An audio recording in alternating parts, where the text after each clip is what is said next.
Hello and welcome to part 11 of Let's Play Carmen Sandiego's Great Chase Through Time, and if I'm not mistaken, this is my least favorite mission. Oh, joy. Yep. Let's go.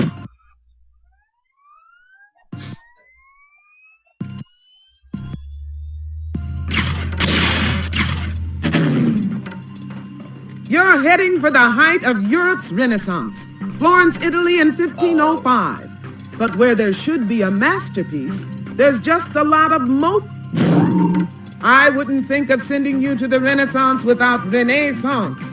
Great painter and good guide. Good luck, and remember to keep your detective work in perspective. That's good, that's good.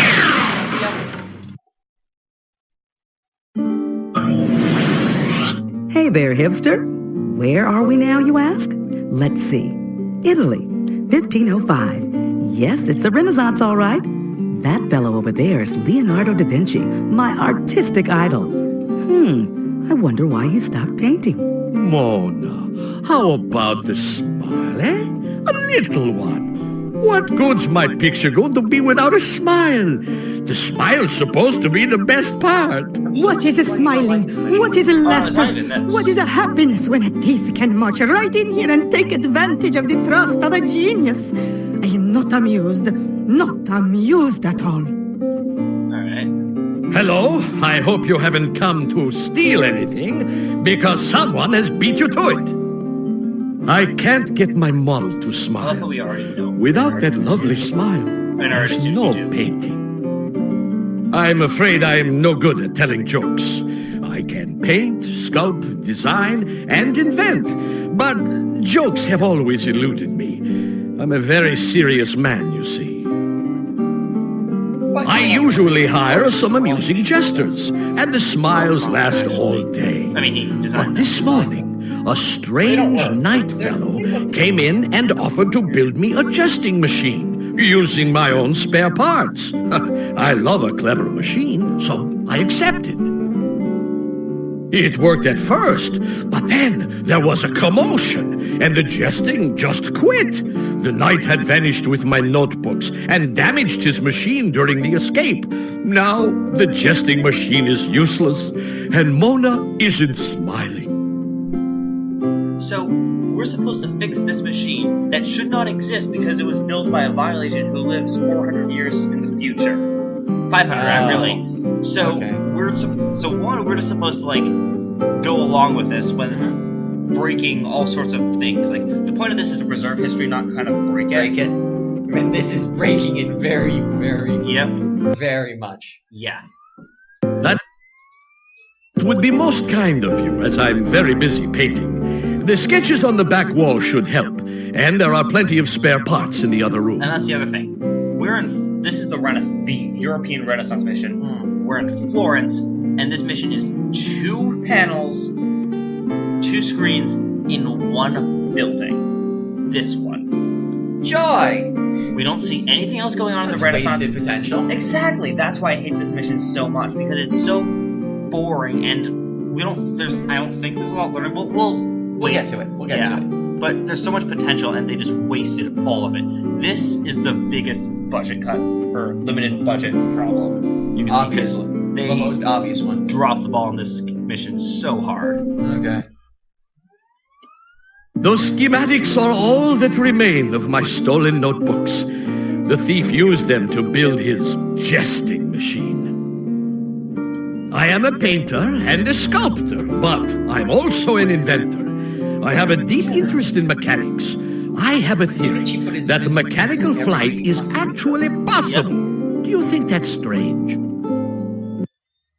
Well, I don't like to brag, but a flying machine, an armored vehicle, rapid-fire crossbows, paddle boats, bicycles, and the list goes on.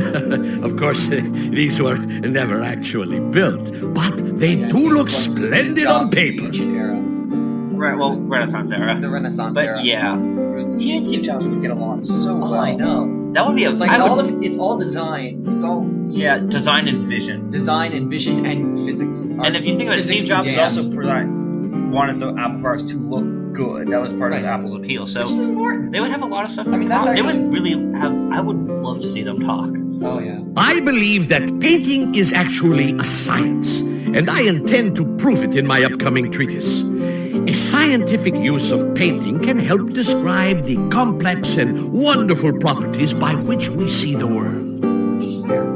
Painters, like scientists, possess a knack for observation and the ability to translate these observations onto canvas.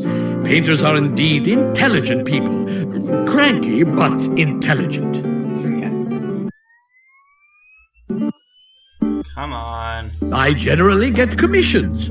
A commission is a project that someone asks for and pays me to do. I've done commissions for the De Medici family and even a few popes. There we go. See, it would be nice to actually, I mean, the popes maybe not, but like, because they're written in Rome, but like, it'd be nice to like go see it. Hey, who are you? I'm the Medici. I sponsor lots of stuff and build giant cathedrals. Like, that would have been really cool. That would have been really, really cool. Okay, so what do we have? Such luck. Yep, okay, so we have... Oh, okay, so you have a toothed wheel, which is a gear, a cam wheel, and a spring. Oh, it actually tells you. Okay, so let's start with the spring. Largest spring is the best choice. But there's a twist. Yeah, because Ciao! No, it's... Check this room. It's laid out in perspective. Perspective is an art trick, allowing the representation of three-dimensional space on a flat surface.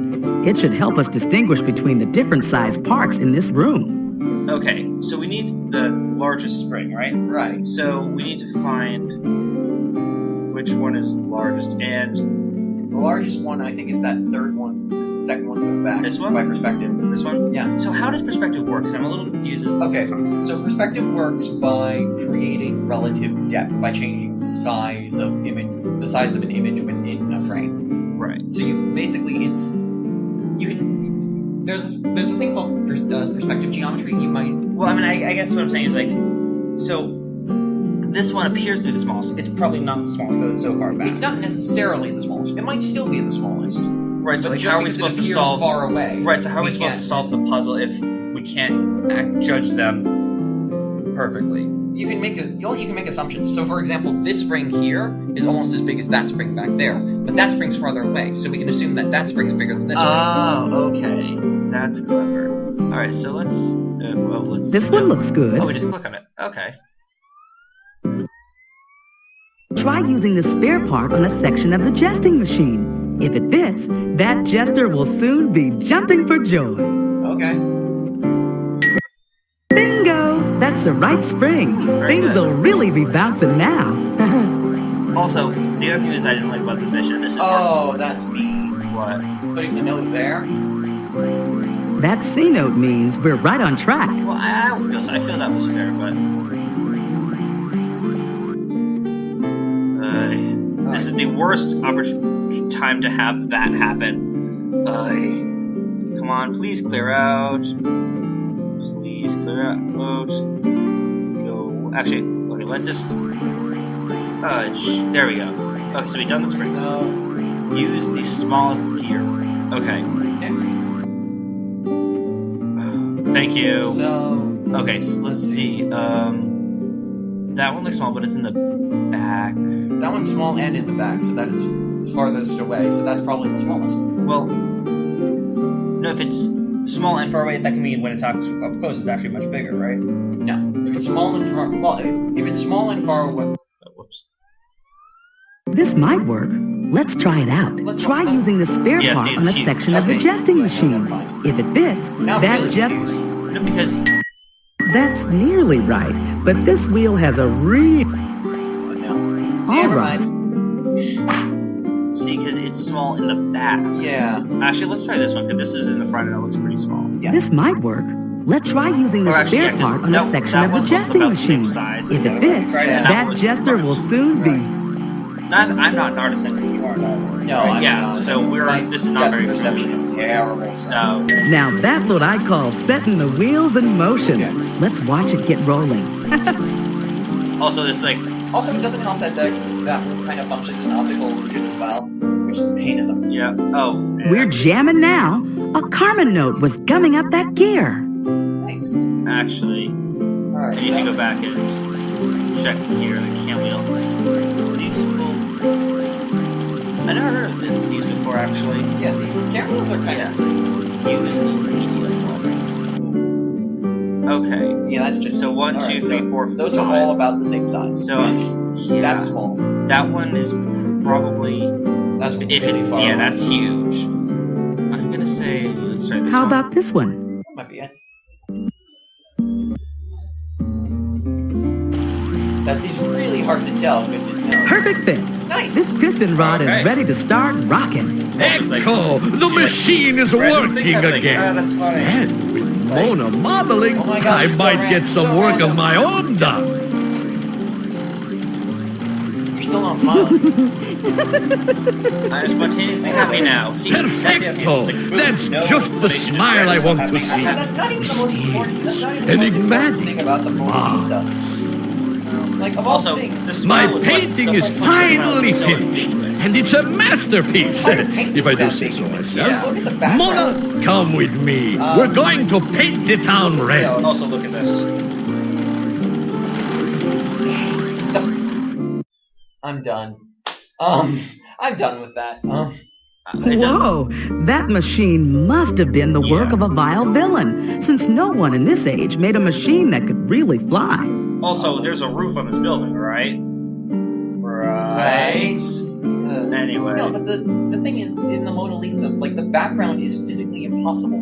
If you look at the landscape. Yeah. Also, in terms of, like, general light and shading, Mona Lisa was a huge step in terms That's of true, yeah. the quality of light shading that he could get out of the painting. So, yeah, it's a little bit more important than just the smile. Yeah, this was very simplistic in terms of the history. It doesn't even tell you what the Renaissance is, actually, in this mission. Yeah, I suppose they figure that you'll learn more about it sometime. Yeah, but, like, that's the whole point. It's like, Renaissance, what? Like, they don't, like, one of the big things was that Greek and, well, mainly Greek art and architecture writing was uncovered, or was finally... It starts to really come back as an artistic force. So you get stuff like Michelangelo and the David. Yeah, and you also get, like, the knowledge that was, well, actually kept safe by the Arabs. Right. From the destruction in Western Europe, returning, and, yeah, that was not even...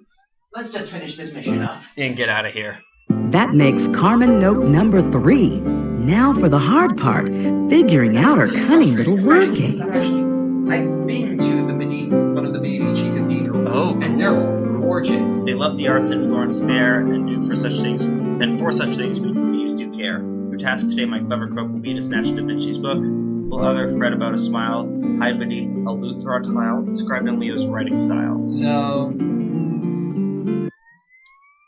Now that the C note's complete, we can activate the time cuffs. Mirror writing. Mirror writing. Right, which I learned because of this, but still, like, you can find that in here. Yeah, so we do on visual.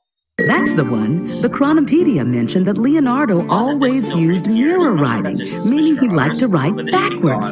So if we spin the tool on the tile, we end up with the lute. Whatever. Yeah, but Da Vinci was right. Right on! This is one knight whose quest is over. We nabbed old Sir Vile for the second time.